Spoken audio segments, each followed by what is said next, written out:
Like I said earlier, this is the flair. I don't remember what they call it, so I'm not going to, Royal or something, Royal Grinder, yeah, that's what they call it. Anyway, I've got it set at 0.5 on this.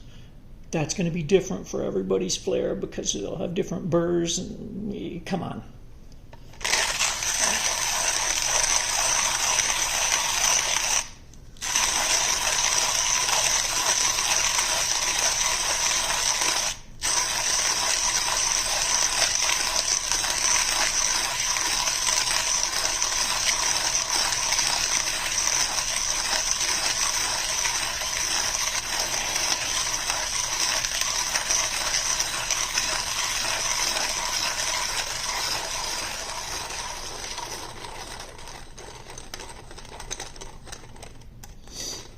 With this setting, I expect between 47 and 66 turns of hard, resistance with a light to medium grind. And this one was a medium, light to medium, but it gave up some pretty good resistance.